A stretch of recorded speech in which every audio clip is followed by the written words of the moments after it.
To be honest with you, I haven't really seen him other than the picture that got leaked or whatever. So I haven't seen him up close yet, but I think it's pretty cool. I think it's pretty cool that Coach Frost has embraced that tradition. I don't know when we're wearing them or if we're wearing them or what's going to happen, but I think it's pretty cool. They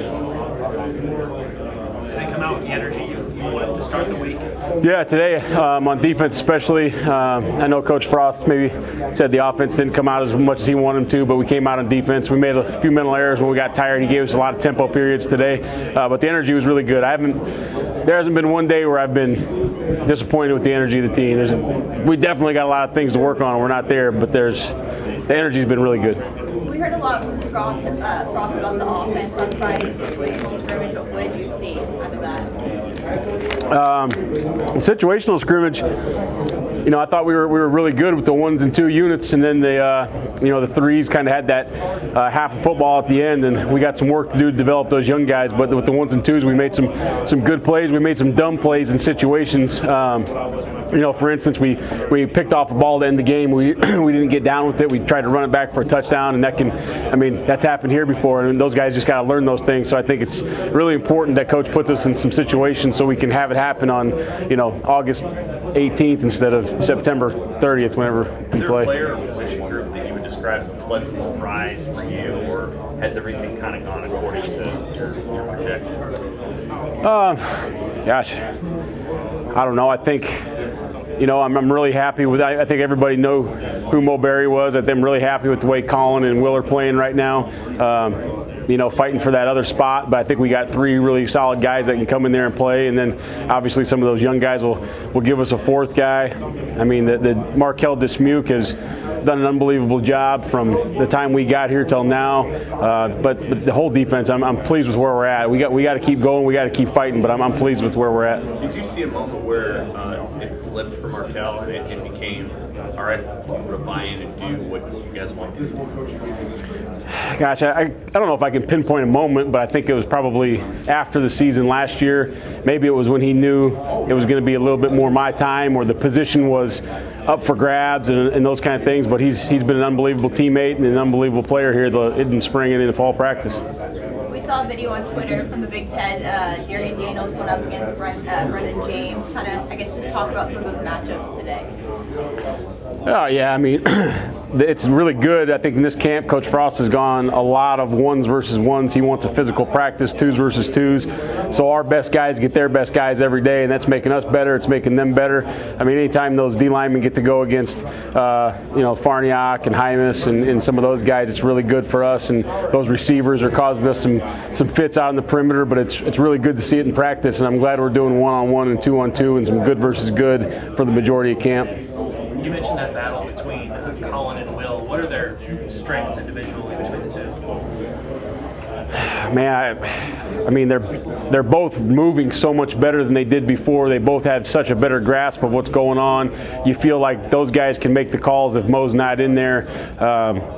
But I think those two they've done a really, really good job of developing themselves. Barrett Rude's obviously done an excellent job of coaching those guys up. They look strong, they look fast, they look like Big Ten linebackers are supposed to look right now. No competitiveness from Will from the injury last year? No, I haven't seen him. You always worry about that. Is he going to come back? But, this is kind of the second time for him coming back, so I think he knew what it was going to be like. But, that first scrimmage, I saw him run down there and tackle Wandale in space. If he didn't do that, I'm like, that's pretty good. Have you gotten Jakeem in full pads yet? Yep, he was in full pads today, and he's been taking reps even in the half rack. He takes reps during the thud periods. You can't go live when you're in the half rack, but he was full pads today, and he's taking some reps. What do you see from him? And is it maybe better than you expected? Or?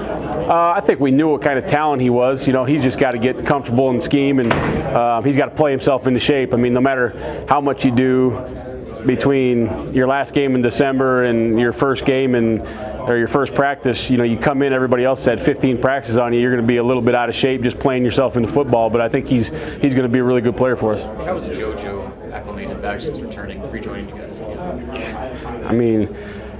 The same thing, you don't know what to expect out of a guy like that, but then we throw him in, a couple days ago for his first go-around, and he looks like he didn't let off at all from the spring. So he's a very sharp kid. He knows what he's doing.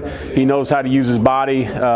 and he's just a different kind of guy that we have out there than those other guys. You know, you put a true cover guy in there, and they could do some really nice things, and you put a true outside backer in there, and they can be physical. But JoJo's kind of got a good mesh of both. Is JoJo pretty close to full go, or is he full go? Yeah, I mean, we're obviously watching his rep count, getting him back in, but he's full go right now. When you start to look at the depth chart later this week, is it going to be a hard decision for you, or do you kind of have kind of a clear vision of it? I think there's some hard things going on yet. You know, the DBs, there's 5 or 6 guys that could be starters, and we got to find a way to figure out who's going to walk out there for the first snap. That D-line's pretty deep. What do you do with JoJo? Is he ready? The inside linebacker, you got 3 guys. But those are good problems, and I think what you guys are going to see and everyone's going to see is a lot of guys rotating in, and I think we need that, whether you're a quote-unquote starter or not. You know, I'd love to have 22 starters so we can roll that thing through and keep everybody fresh, as many reps as we play on defense. But there definitely is going to be some hard decisions on who walks out there for the first snap. I know penalties was an issue on Friday too. How much of, you know, are you enforcing technique and stuff? How much is that a point of practice? Yeah, I mean, once again, those situational scrimmages are so important because, you know, the way we practice, everything's fast, and then you get some of those 3rd and 1 or backed up where you know you're going to get hard counted, and everybody knows you're going to get hard counted, but the defensive line hasn't had their earmuffs on in 2 weeks, and all of a sudden they get hard counted and they jump off sides. So I think it's really important to get those reps. We've got to work on that. We've got to clean up a little bit of holding in the back end, kind of hurt us on 3rd down a little bit last year. So Coach Fish is really focused on that, and I know Coach T is really getting the D-line so we're not jumping and you know, it's going to happen, right?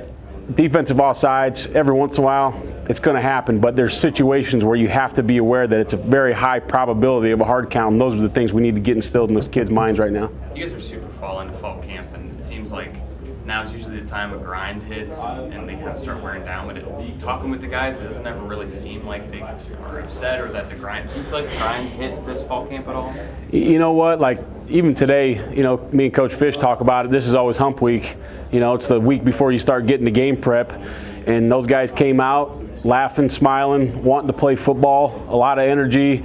I didn't see any mush faces out there. I didn't see any gloomy Gus's. I didn't see any of that. I mean, credit to Coach Frost. The culture on the team is, I don't know if it's where he wants it, but it's much, much better. And these kids love playing football, and they love Nebraska, and they're happy to go to work.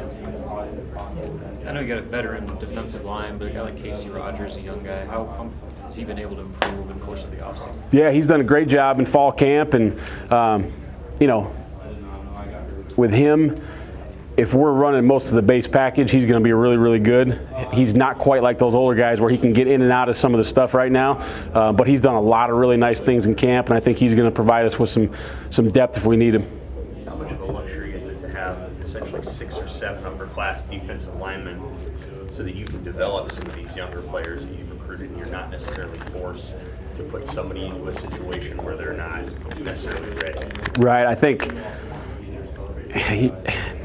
this is what it's supposed to look like, right? Once you get 4 or 5 cycles in, we're not quite there, but in the D-line, we just happen to have that. It's good and bad. You know, it's good because those young guys sit and watch and get ready, but you're always recruiting a young guy that you're trying to hope can play as a freshman.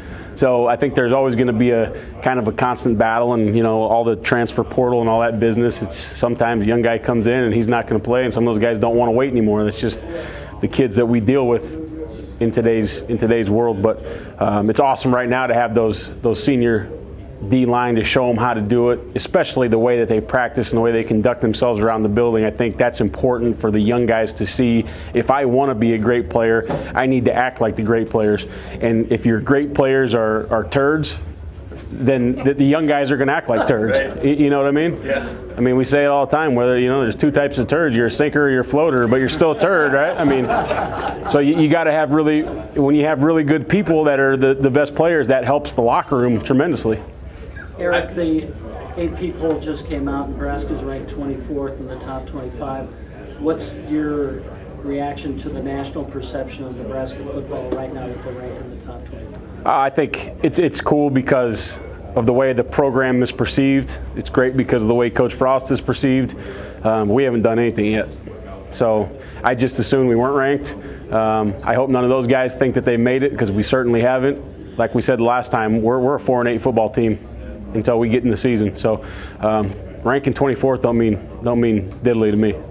I apologize if you were asked already about Ty Robinson, but he doesn't look like a freshman, right? Big guy. No, he's big, he's strong. Where is he kind of at? Again, is he a guy you need to use this season with all your experience? I mean, I think that you got enough where you don't need to, but you'd like to. I mean, he definitely brings some value, and once he continues to get reps and learns how to do things, you know, it's for those big guys. D-line and O-line, I think, for me, is like the hardest ones, where you're saying, oh, this guy's a great player in high school, let's get him out there. But those big guys in high school, there's nobody to block them. There's nobody that can even come close to touching them. Then they get up here, and you got to deal with Farniak and Hymas and those boys. It's a little different, you know. So it's kind of like they run in there, like, I'm just going to run in there and go blow everything up. That ain't going to happen. So technique and getting valuable reps is so important for a guy like that.